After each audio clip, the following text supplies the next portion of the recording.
Hello and welcome. And this is a very special edition of the Coach's Corner, not only because we have Coach Serrano back with us this week, but we're going to be talking NAIA baseball. And this is a topic that I believe not only do families, student athletes need a better understanding about, but I think we need to be asking questions about the opportunities at NAIA programs from across the country. And when I brought this topic up to Coach Serrano, I mean, he felt like this would be a great opportunity to kind of have a roundtable discussion.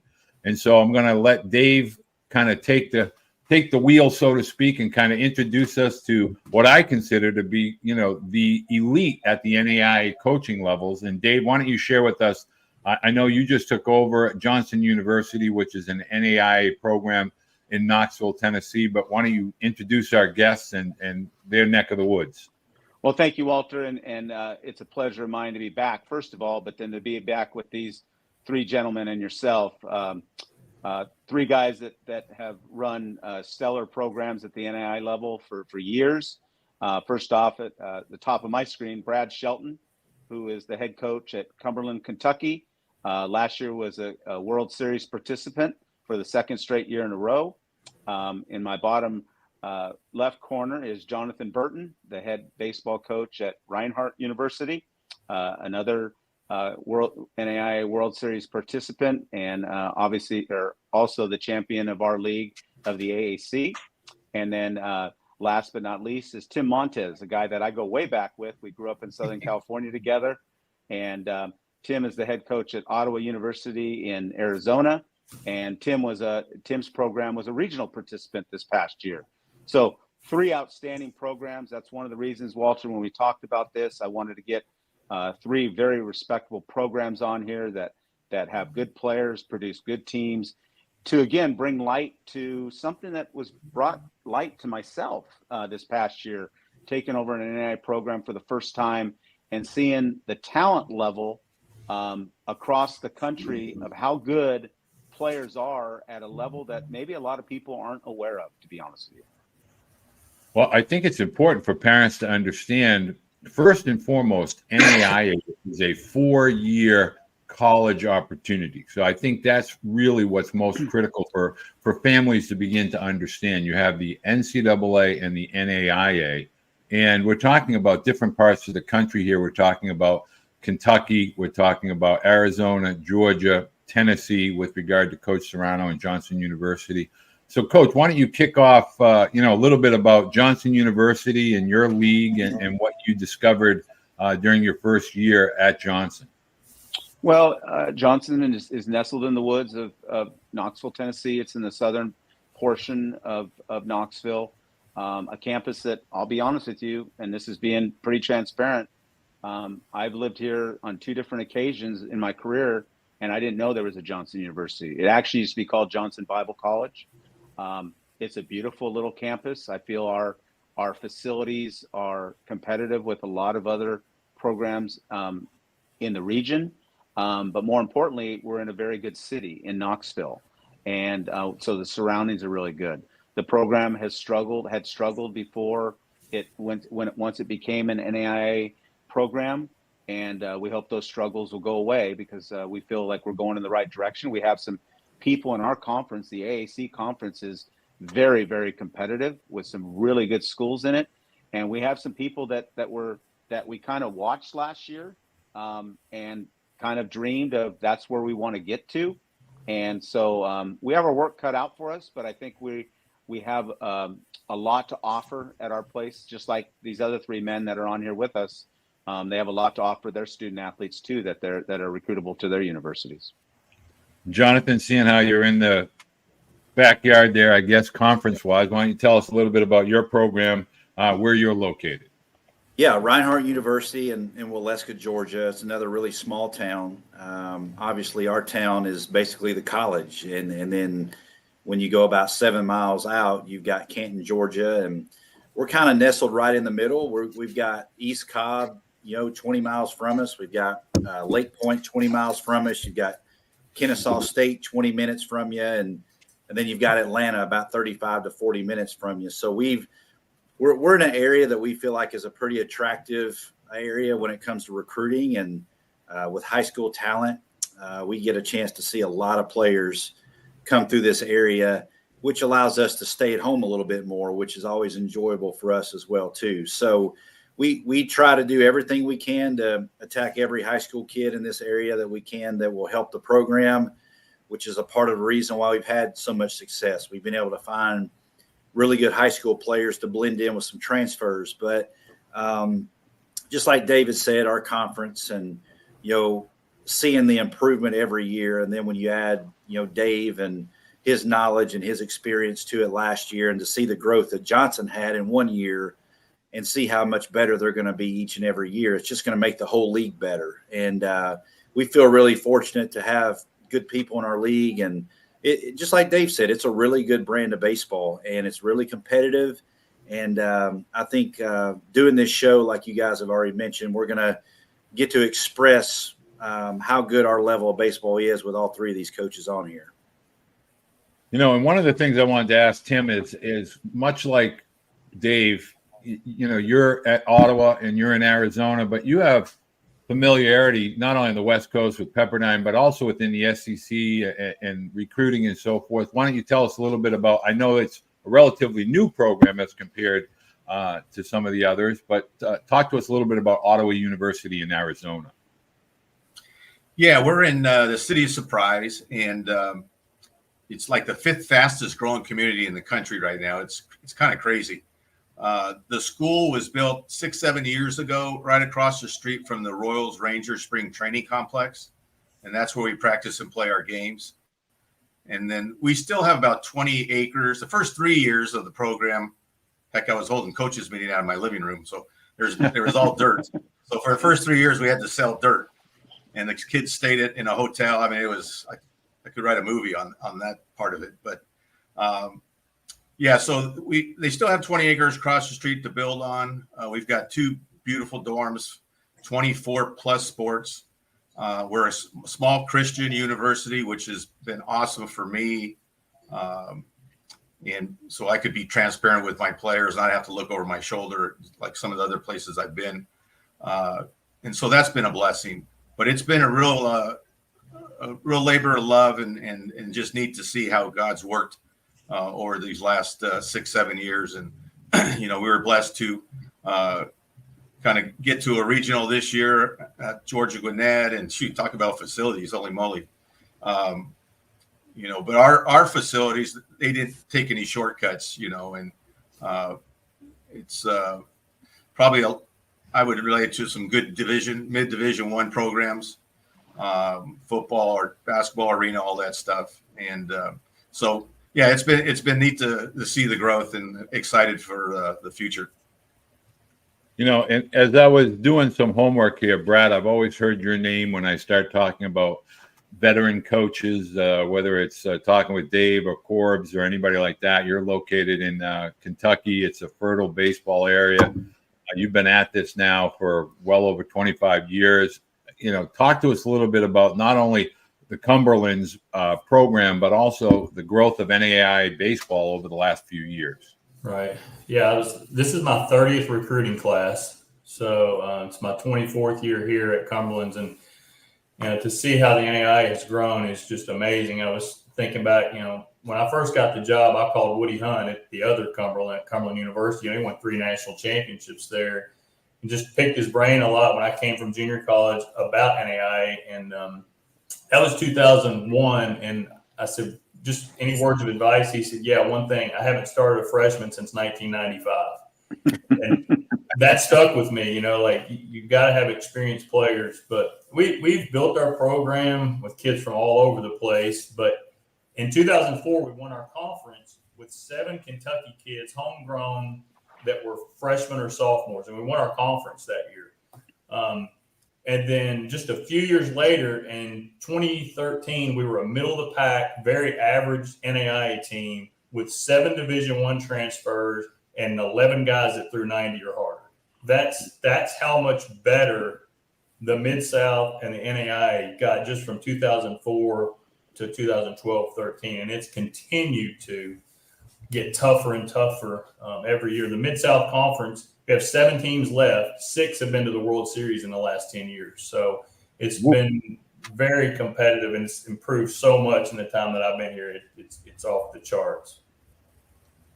Dave, I would love for you to kind of begin the whole coach interaction and talk about, from a recruiting perspective, when you start to call on student athletes or you begin to introduce yourself to parents and families, what's that one obstacle that you feel you have to kind of deal with out of the gate to get athletes to understand the caliber and the quality that NAIA presents them as far as not only athletics, but academics as well? Well, that's a great question, Walter, and I think it's a semi-easy answer. I think all of us deal with the same thing. We don't have NCAA Division I behind our name, our school logo. And I think immediately people think this is a lesser program to go to, and that's an exact that's the exact wrong way to look at it. The first, it's kind of a funny story. My first familiarity with NAIA baseball is that Brad Shelton reached out to me probably about 7 or 8 years ago. He had made a regional. They were hosting a regional, and I was the coach at Tennessee, and asked me to come be their guest speaker at their event that night for their teams. And I went up there. It's about an 80-mile drive from Knoxville, Tennessee, and he showed me around his facilities, and I was wowed. I was like, I thought this is special. This is a special place. He's nestled in the woods in Kentucky. And then this past year, we went down and played Jonathan's team, and I couldn't express enough to my team where I think it almost made them mad at me. This is what a championship atmosphere looks like. The way the field was groomed, the way everything about it. And I saw that both at both their programs 8 years ago with Brad, and then last year with Jonathan. And then I've never been to Tim's place. I've been to that area in Surprise, but obviously what he said, he probably has some of the nicer facilities of all of us. So for me, people are doing injustice to their kids if this isn't an opportunity they're looking into. We're a program that's still growing. The 3 other programs that are on here are excellent programs around the country that are going to be very competitive, competing for championships and having chances to go on into the postseason. And I think some of the people, and Walter, I know you advise so many people about fits and all that. With the way the landscape of Division I is going now, that's why I thought it was a good idea to do this. This is an unbelievable option for a student athlete to go and continue to play on good campuses. Most of the campuses are Christian based, not all of them, but most of them are. So you're going to put your son in a great atmosphere to grow up in the most important years of their life, 18 to 22 years old, and have to compete to get on the field. And I've said this when we were off the air. I think when I meet with a lot of kids, especially the young kids, the freshmen, I think they think, well, I'm going to go here because I could go play immediately. That isn't the case. I think you're going to have to have physicality, like you stress so much, Walter. Because the one thing I've noticed is at the NAIA level, there's a lot of, now maybe not my roster last year, but other rosters, there's a lot of physicality at the NAIA level because there's a lot of older kids like you're starting to see at the higher levels too. So Brad, I'd love for you to explain, particularly to families, about the recruiting process with regard to NAIA, meaning, I believe this to be accurate, you can have a workout, like a student athlete could theoretically walk up and come to campus and you could work that athlete out. Also, parents want to understand the scholarship numbers. That seems to be the big topic as far as the cap at the NCAA Division I level. But what are the recruiting requirements or rules and regulations as it pertains to NAIA baseball? Well, that's one of the things that I like about our level in terms of recruiting is we don't have to keep as close to tabs on contact and all those kind of things. We can call kids, we can stay in touch, we can build relationships much more easily, I would think. You can have them on campus. They can work out with your team or in an individual workout up to 3 times. So you can get a feel for how they fit in with their skill set. So those workouts have been huge for us in the past. We'll have a couple of those workouts throughout the fall and early spring where we bring kids in that are interested in our program. So we are able to do that. In terms of scholarship, the NAIA maximum is 12 full scholarships, much like Division I up until next year was 11.7.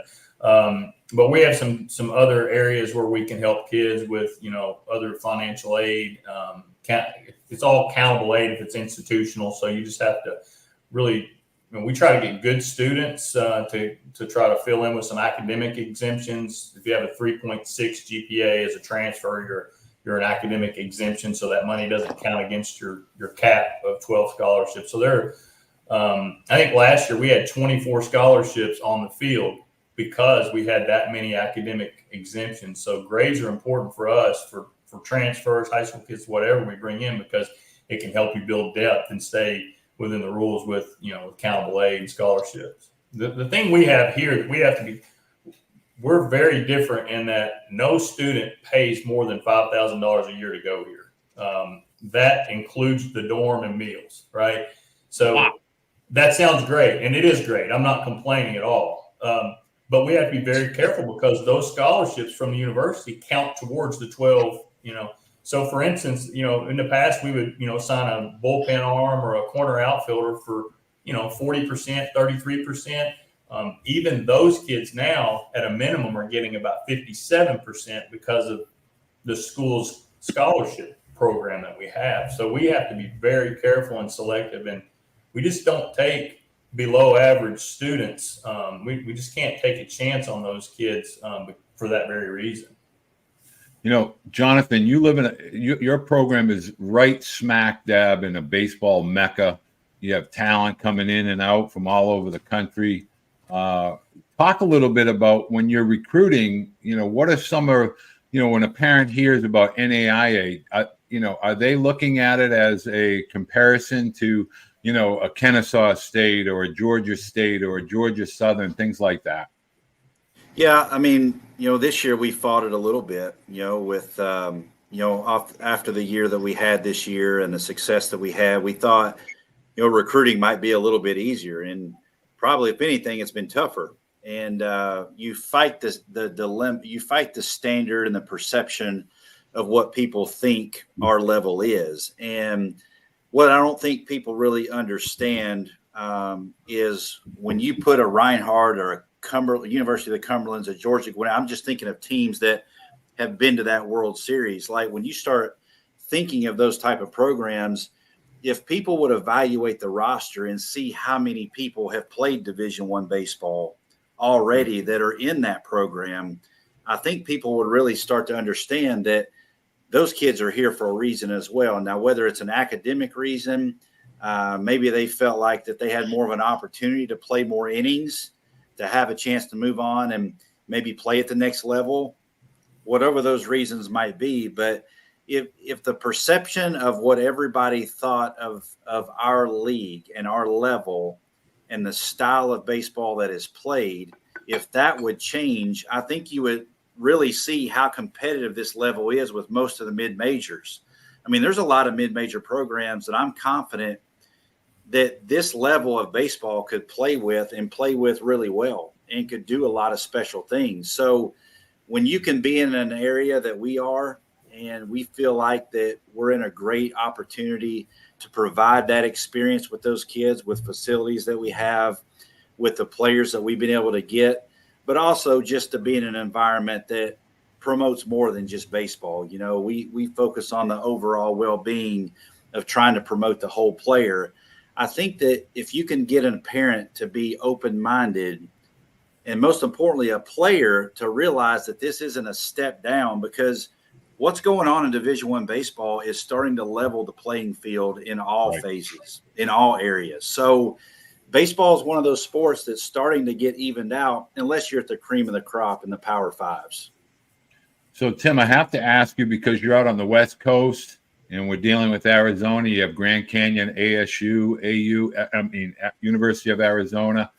The West Coast doesn't have as many Division I programs as, say, the eastern part or southeastern part of the country. Do you deal with a lot of portal athletes? Are portal athletes now, first of all, does NAIA have a portal? Are NCAA athletes able to transfer in relatively smoothly into the NAIA programs out west? Yeah, the portal for us is really non-existent. I don't go into the portal. Usually those kids will contact me personally or one of my coaches.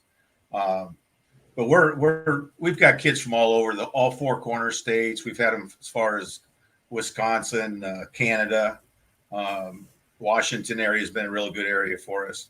But the the recruiting landscape, I first got wind of NAIA ball back in 1998 when I was coaching with for Norm DeBryan at Arkansas.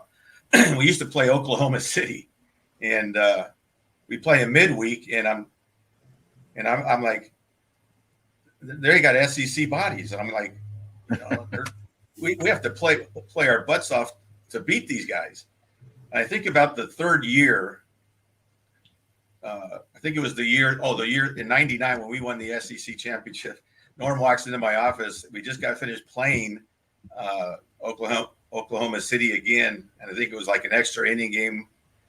And we had a big series coming up. He goes, Monty, he goes, I don't know if it's a good idea to schedule those guys. That's a lose-lose opportunity for position for us. And I started laughing, and he was just kidding because he has such a great relationship with the coaches. But yeah, like the rest of the coaches, I spent 25 years at Division I.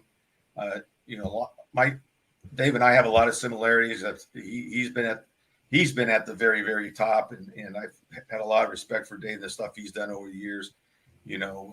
But going in, taking this program over, I realized like the GSAC, that's a pretty darn good conference, and I don't know if it gets talked about enough, but I'm new to it, so I just keep my mouth shut when I'm in these coaches meetings. But the recruiting for us is it's tough for us because we can't stack right now. The model of our school, we can't stack, so everything is on athletic aid, and that gets tricky. And now I have two programs. So this year I'm actually going to have about 115 total student athletes. So Whoa. Yeah, between two programs. And that's the one thing I'm learning about NAIA in a lot of different places is it's enrollment based. Now every school is, but definitely the ones that are starting to grow and are brand new. But we've seen some doors being shut over on this side, St. Catharines, San Diego Christian. So the economy's tricky, and all in for us, our tuition alone is $34,000. And if you live on campus, it's going to be probably about $50,000. So we got to work it out for us, but the Lord's blessed us, and I'll be honest with you, I got too many players. So. Walter, I just want to I hear you talk a lot about fit, and with the way things are changing at Division I and trickling down now, it's so much more important now for kids and families to look for the best fit. And we may not be the best fit compared to the areas that these guys are in. They can get probably a much better caliber, more prepared freshman moving forward than we can in our area. We've only started, I went back and looked, since 2014, we've started 5 freshmen. We've only had 5 freshmen that were everyday players. 3 of them won Conference Freshman of the Year. But that's just how tough it's been the last 10 years for us to be competitive with high school kids. We've only had 2 pitchers that were in our rotation in that time that were true freshmen. So, but in the area that these guys are in now, there's some really good high school players that are going to get passed over because of the roster restrictions, I think. Well, So and I want to go ahead, Dave. Yeah, that's a big point right there. I want to add this, and Walter, you say this all the time, is that I think parents would do their student athlete justice to go watch baseball at all levels and understand that if you go watch a game at Reinhardt or go watch a game at Ottawa or at Cumberland's Kentucky or at Johnson, you're going to see, I have my work cut out for me. And I think that's the fallacy of this is people think, well, this is going to be easy. It's NAIA. It's a lower level. It's not a lower level. There's a lot of good players. Again, I'm on this screen. I'm honored to be on this screen with 3 programs that are right now a lot higher than we are that I know are tough to play at. And they're playing championship baseball, and I've seen their players on the field, and they're very physical players, and they're good players. And I think it's the best recommendation that you say, Walters, go watch these games. Go watch Go watch a junior college game. Go watch a Division II game, a Division III game.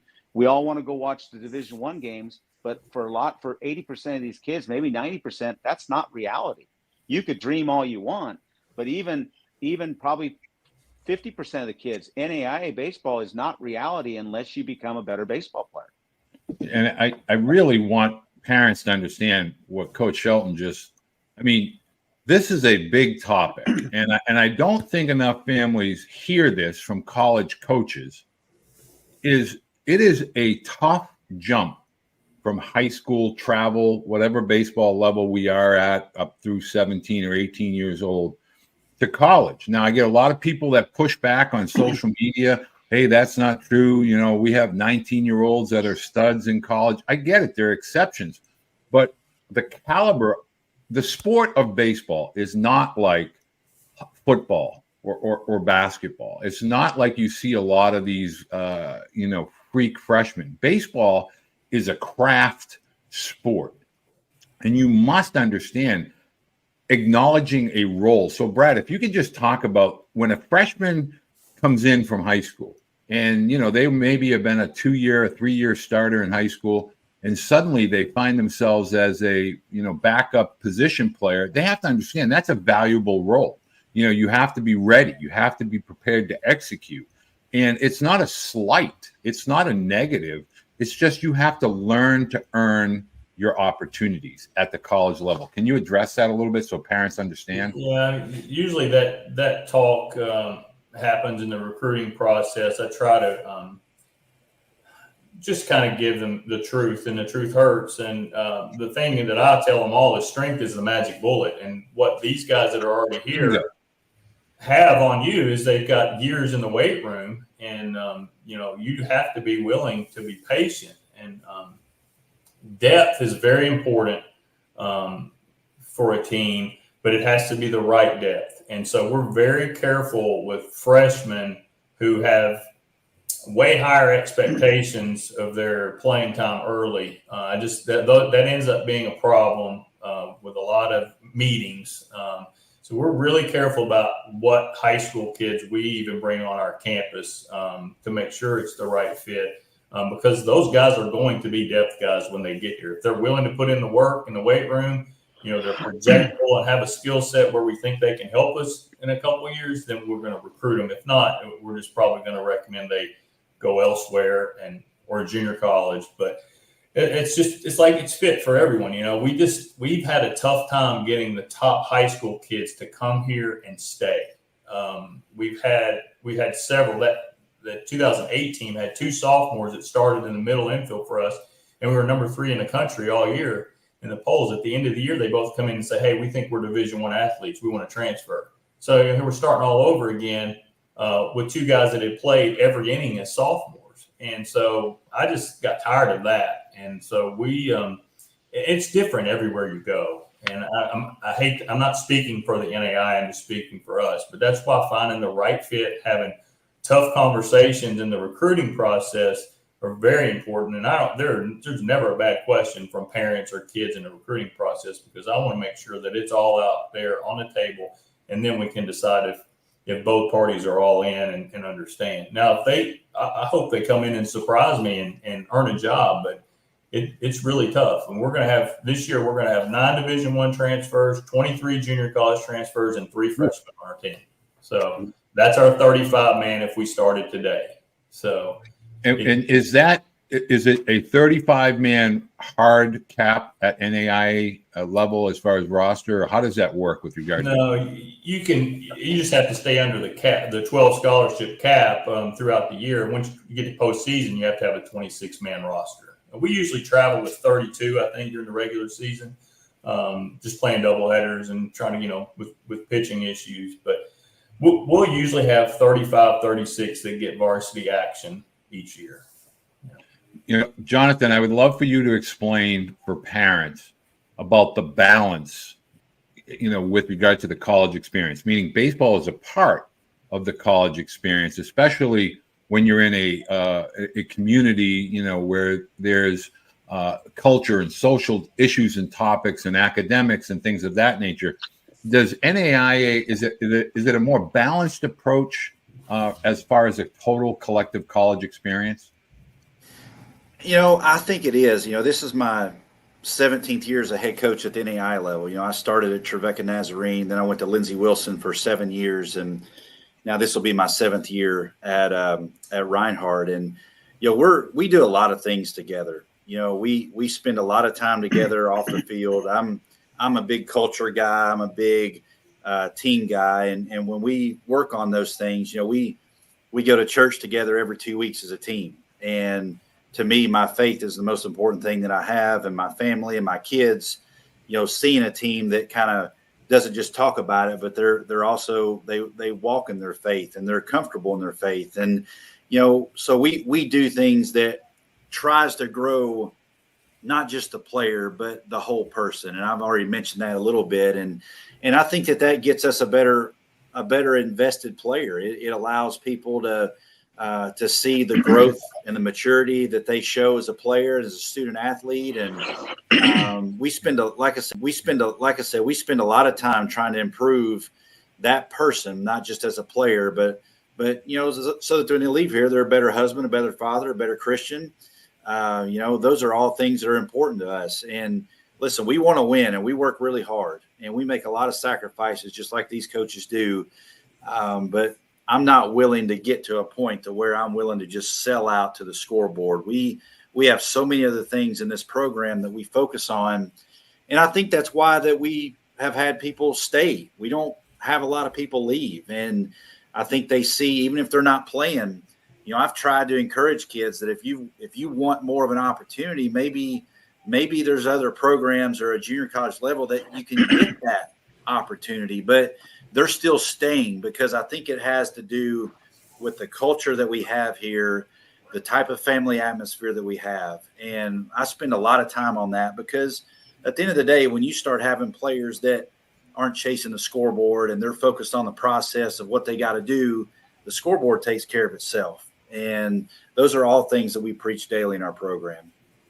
Hey, I think what Jonathan's saying, and I'm sure Tim is the same way, like it's so much more transformational than transactional at this level because we're not, if we lose a game, my AD's not going to fire me.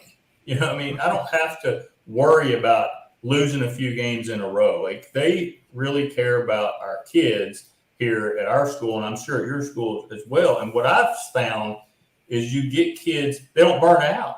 We've had Division I transfers that come in and say, it was daylight till dark with study tables and community service and training room, and I'm not hurt. Like we've had kids that, it was a 12-hour day, and we work really hard too. But you know what? If I want to give them a weekend off in the fall, we do it, and we give every Sunday off unless we get a rain out during the week. We give them, if they want to go to church, if they want to go fishing.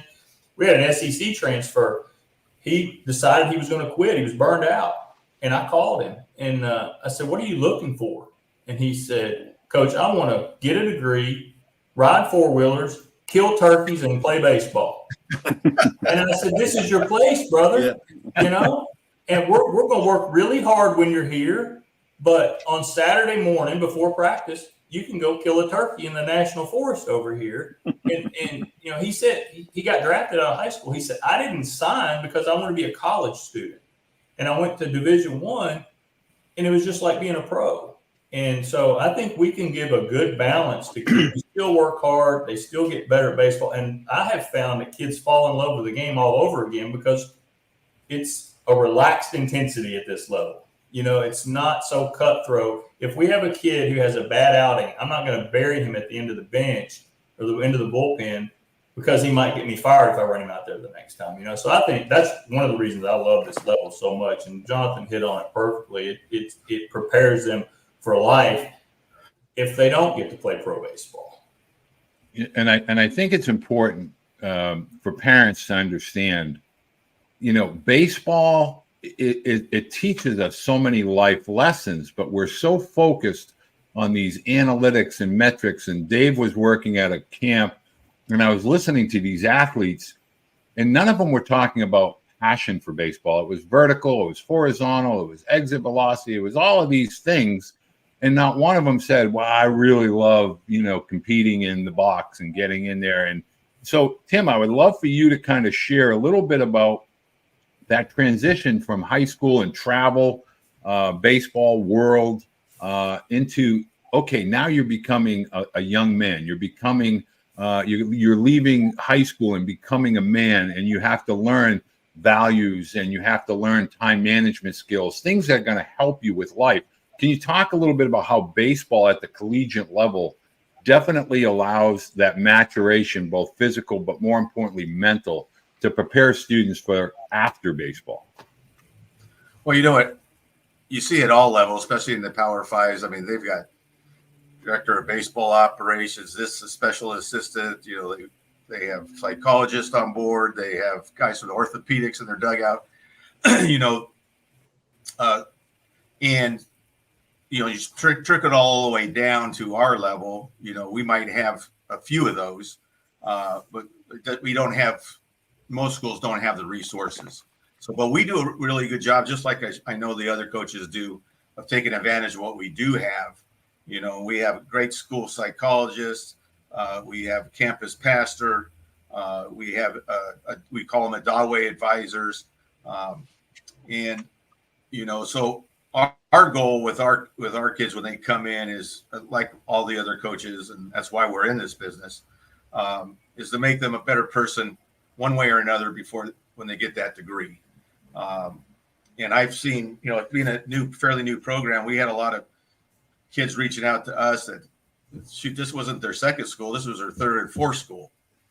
And in the early days, I needed players, so I would take them, and I knew they were going to be, a work in progress. But it's neat to see that when they do succeed, because they've gotten all those that help from the campus, from the coaches, and Coach was right. For us, we're a faith-based school. Our AD has been National AD of the Year 3 different times, Kevin Steele, and he leads in a Christian-based philosophy, and it's something that I love, because our faith is very important to us. It's the first time in going on 38 years of coaching that I've been at a place where God has me here for a reason. So it's been really neat, and that's kind of how we treat the kids when they come in. Getting those high school players, like the other coaches said, is tough. We've had success a little bit on that end. Of course, now everything's transfers, Division I transfers, and when we were at Georgia Gwinnett, I got a kick out of this. I was talking to Sheets over there, and we go way back, and I said, I was looking at your roster. He goes, "You laughing at it?" And I go, "Yeah." I go, "You got what, one kid from high school?" He goes, "We don't recruit high school." And I was like, "Man, that's where this game is made the turn." But I don't know about any of you other coaches, but since they started talking about the Division I scholarship, what they're going to do with it, and the roster sizes, in the past month or so, I've had a ton of high school kids reach out to us, and some of them I knew being Division I type players, so it's like, I don't know, I think there's a little correlation there, because I think the high school kids, and hopefully their parents, are realizing, we got to be more realistic with our expectations here. And I think you're going to see NAIA baseball, in my humble opinion, take off even more now. Well, I agree 1,000%, which is why I had this dialogue. And, I'm going to be trying to do like a workshop, for lack of a better term, with regard to NAIA and allowing parents to understand it. And so, Dave, I would love, let's talk recruiting, right? Parents want to know about, okay, how do we get in front of these coaches? So when they look at the conventional route, showcases, as you are aware of, and camps, does NAIA, do they do those types of camps? How do they recruit? How do guys from across the country find their way to Cumberland and Ottawa and Johnson University?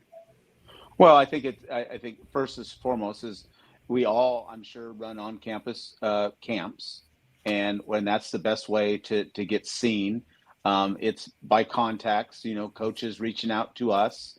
I think all of us don't feel we're above anybody. We're going to take a look at anybody and everybody that knocks on our door. and see if it's a fit for one, us, and two, them.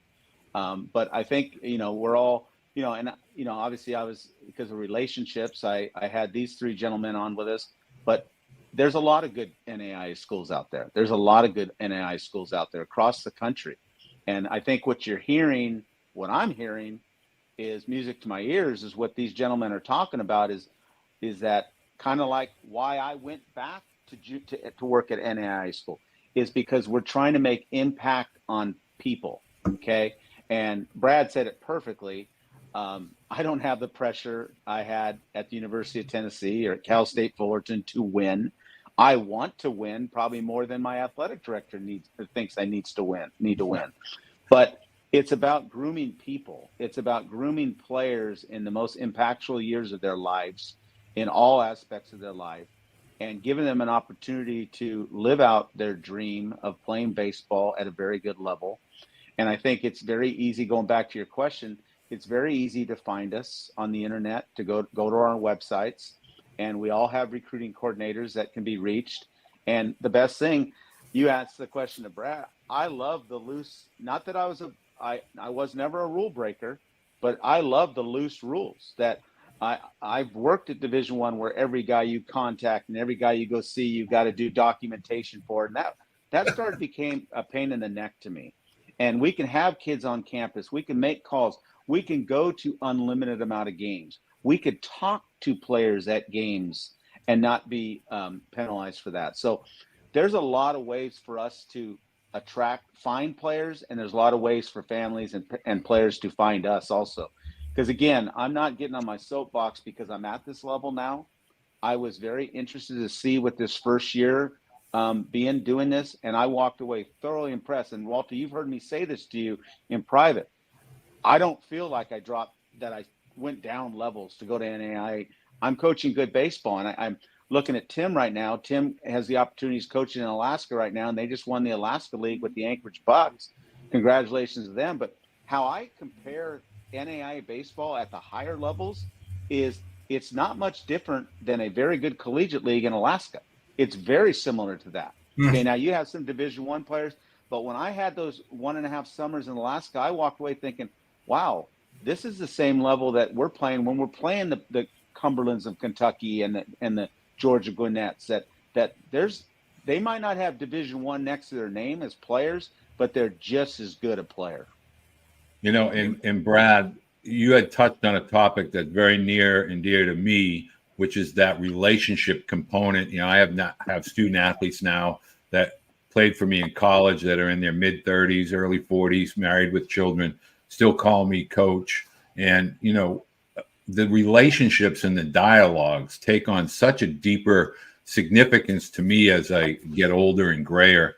But I would love for you to discuss the difference at the collegiate level is, the travel world, and I'm not picking on travel, and even in some cases, high school, which has become baseball academy-ish or postgraduate, come stay here for a year. When you get to college, there is the return on investment is moments and memories and relationships and that time capsule of 4 to 5 years. And I would love for you to talk about these 29 plus years, the rapport, the relationships, the moments and the memories. That's really what college athletics, if we could put it in a time capsule, is really all about. Right. You guys have mentioned Sheets. I knew Sheets when he was in high school and recruited him. But I heard him say once you're selling tickets to your funeral as a head coach. And that really hit home with me. We have alumni days, one of my favorite days of the year. I'm only the third head coach here since 1960. So we've got a really tight group of alumni. And awesome. Our alumni days, the first pitcher from 1961 and his catcher come to our homecoming every year. So we have people from every decade at our homecoming. And what's interesting is there are a few stories about baseball, but it's more about stuff they did outside of baseball, the trips that they took, the stuff in the dorm. The kids that played for me, the first thing they ask about is, does your wife still make those party pizzas? like the relationships that we're able to build in those, however long they're here, 2, 3, 4 years, that's what I'll remember when I get out of this. And, to be able to go to some of their weddings and to see them bring their kids back, it's pretty cool. And this will be my first year where I am recruiting the son of a person that played for me. Oh, wow. So that's been kind of interesting, but just those relationships, when this is all over for me, that's what will last. I think my first probably 10 years as a coach at junior college and here, I was chasing a dream, thinking I was going to go to Division I, and I probably didn't treat people the way I should have treated them. I'm still trying to improve on that, but I just finally realized a few years ago that this stuff's going to fade away. It's those relationships that are going to last, So that's my favorite part of being a coach, is just getting to know these kids and then seeing them after they graduate, come back to homecoming. That's my favorite day of the year, is homecoming. Well, Walter, I want to add this. One Sure. of the things I walked away telling people is that, and I would hope that these men would agree, is that this is pure baseball. This is pure baseball. I don't feel I've been fortunate enough to be at the Division I level, been at a Power 5. Kids have to do their own laundry sometimes. Kids have to work on the field at our level. Kids have to grind a little bit, which is all good. Might not be something someone wants to hear, but for their growth as a person, that's going to make them better when they have to succeed in the real world. They don't have, and Tim alluded to it, at the Division I Power 5, you've got someone that does every single thing for you. You just show up with your glove or your cleats and you'll get to play. That's not the case at our level. These kids have to grind a little bit, just like us coaches have to grind. Not only are we coaches, but we're academic support, we're groundskeepers, we're equipment managers, we're everything. And I think the players become a better, well-rounded person when they have to do some things on their own and some things in the wellness, the betterment of the team. And I think at the Division I, at the Power 5, they've kind of lost that a little bit. And I have all the respect in the world for all the great Power 5 programs, but those kids can walk out of there feeling very entitled, which our kids will never feel, in my opinion. So the question that parents are going to want to ask, because I get this all the time, and Jonathan, you're probably in an area that gets scouted pretty heavily. Can you be drafted out of the NAIA? I mean, kids ask me that all the time. Like, is anybody going to watch these games or scouts? Can I play in the Cape Cod League if I play in the NAIA? So can you talk a little bit about that, being in Georgia and, baseball mecca as far as the travel world is concerned? Do scouts and major league teams and summer league general managers, do they watch and kind of recruit out of the NAIA? No, they do. I mean, we've had, with a lot of the teams that we play, I mean, when you bring Tennessee Wesleyan and you bring Georgia Gwinnett and you bring, some of the top tier programs that have a name and have been established for a long time. And, when you have these little round robin tournaments where you bring teams from across the country, there's definitely people that show up and come, and you can get drafted out of this level. And one of the things, and we get asked that a lot, just like I'm sure Brad does and Tim and those guys do as well. But, it doesn't matter at the end of the day who's here. You've got to perform when they're here to even be seen and have the opportunity to play at that level. And with the way that the draft has changed, you got to be cream of the crop. And if you're going to be cream of the crop, you've got to be able to put the time in to be known as one of the most elite of the elite. I mean, you see guys now. I mean, we faced guys this year. Southeastern came up here this year, and we didn't see a pitch that was below 93, and we saw two guys hit 100, and we saw one of our guys take one off 100 mile an hour in the face, which was scary in itself. But I mean, three of those pitches, if I remember right, I think three players from that team from Southeastern were drafted this year in this year's draft. And, and we didn't have anybody drafted, and we beat them 2 out of 3. And so this goes back to everything we've been talking about if they're not a draftable player, there's still a lot of good players at this level. And there's a lot of good people that can do a lot of great things. And I feel like kids right now don't really understand the process of the draft. We've been recruiting some kids this summer that have agents, which I'm not a fan of at all, because I think they have one goal in mind. And when that goal is not met, then at the end of the day, they start labeling certain levels of baseball, and it makes it harder to get the message across. So if I could say anything to anybody out there, is go to a school and pick a school where you're going to grow and you're going to be where you're wanted. Find a place where they have a plan for you. Don't just go somewhere that's going to get you to the next level, because at the end of the day, you don't control that coach when he puts you in the game. You don't control when he takes you out of the game. At the end of the day, the things that you do individually as a person will help you decide whether you're good enough to play at that level. And then you've got to incorporate that as part of the team. But if you do those things, that coach is going to play you and he's going to support you. But I'll tell you this, and this may not be the right thing to say but my whole purpose in this life and in this program is to not find professional players. My job is to coach these kids and make them a better person. And if professional baseball applies that to them and they have the chance, I'll be the first one to do it. I've been able to do that for 9 other kids to play, and 2 of them made their major league debut in the last 2 years. But that's not my sole focus. My sole focus is for a kid to come in here, adapt, embrace, want to get better, want to be coached. And if that professional opportunity is there, I'll be the first one in their corner. But you can be drafted at this level. It was shown this year. I think we had 12 people at this level this year that had a chance to move on as well. Yeah, I can talk all day about the draft and how it annoys me. Our catcher hit 36 home runs with 100 RBIs this year. He had 30 scouts see him play. He struck out 20 times in over 230 plate appearances, and he didn't get drafted. So the Division II National Player of the Year didn't get drafted. So it's not an exact science, but I can say if a kid calls us or we're recruiting and their first question is, can you get me drafted? That's a big turnoff to me. Yep. We want kids that are about the team. And now we want guys that want to be the best baseball player they can be.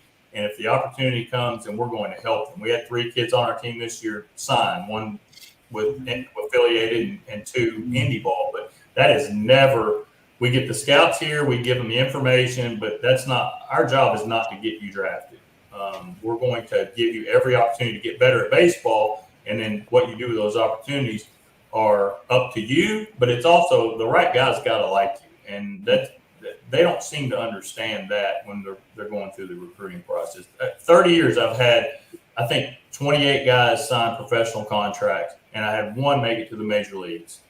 But you know what? I've got orthopedic surgeons, pediatricians, lawyers, doctors. I don't know if the lawyers thing's good or not, but I've got lawyers, doctors. Over 100 guys have moved on to coach in college or high school baseball, and I'm so proud of the guys that didn't go any farther in baseball because of what our program, not me, but our program and what our school is. The opportunities have made available for them. Absolutely, we want guys to have a chance to get drafted, but it's really tough. I mean, there are middle of the lineup bats in the SEC that didn't get drafted. So they just stop knocking the NAIA because they're not getting enough guys drafted. People aren't getting drafted from Power Fives for certain reasons. That's the problem I have with the whole "can you get me drafted" thing. Well, I really believe in my heart that parents need to hear this.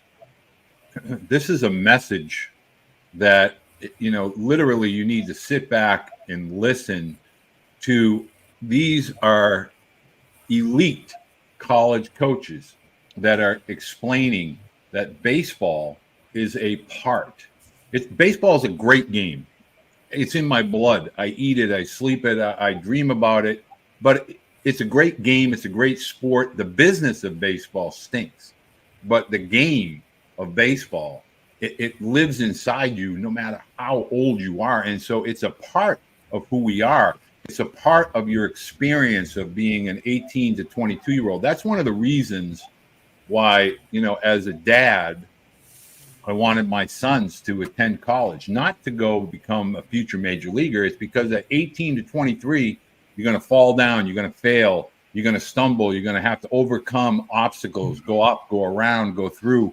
And you have to learn that in order to be a better dad, a better husband, a better business person, a better member of society and community. And so, Tim, what I would love for you to share with, I mean, you've been just like Dave, you've been in this game for a long time, you know, and we talk about faith, but we kind of shy away from that. But it's a matter of walking it and talking it every day and making it a part of when the lights are off and nobody's looking and it's just you in the mirror. Faith, you're looking at it in the mirror. You have to live it in every aspect of your life, just not talk about it on Sunday.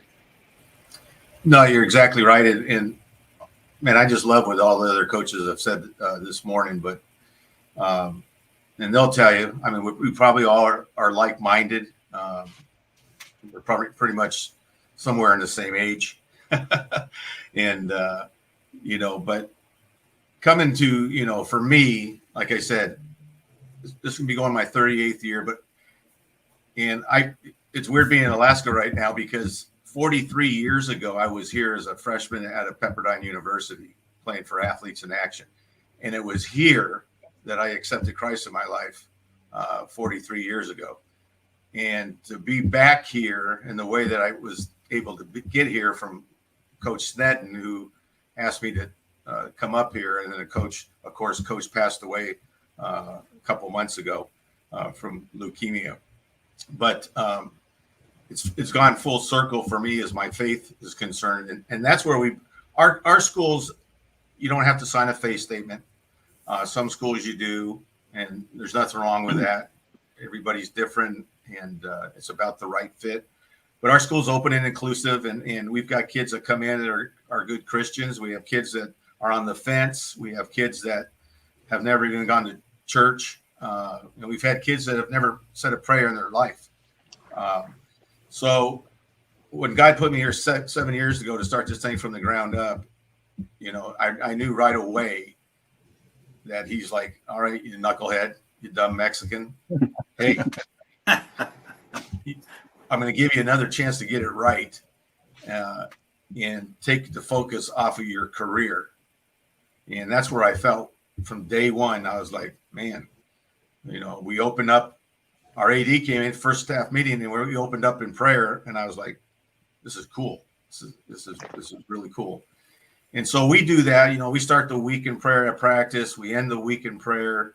You know, I always have quote of the day at the top of my practice plan. And sometimes a lot of it's, you know, scripture verses, kind of break the kids in. I bring a lot of team building and Christian. John Zeller is a dear friend of mine. And Matt Palmer out here with FCA. And we use a lot of those organizations. We took our team to Cuba, our second year in existence, on a baseball mission trip. And so that's been really impactful. So we just want the kids to, if by the time they leave here, like I said earlier, maybe their face a little bit stronger. I've seen at least in the 7 years here, we've had probably close to 40 student athletes give their life to Christ while they were here. So that's been just a phenomenal thing. And at the end of the day, that's, and these coaches will tell you that's what it's about. And you know, I'll be honest with you, early con, I heard one of the coaches talk about it way back. It was a little bit more transactional. Boy, did I get sucked to the middle way back when, you know, my first, you know, it cost me a 23-year marriage, you know, and because I was chasing the championships and, you know, got a taste of winning an SEC championship and regional, super regional, all that stuff.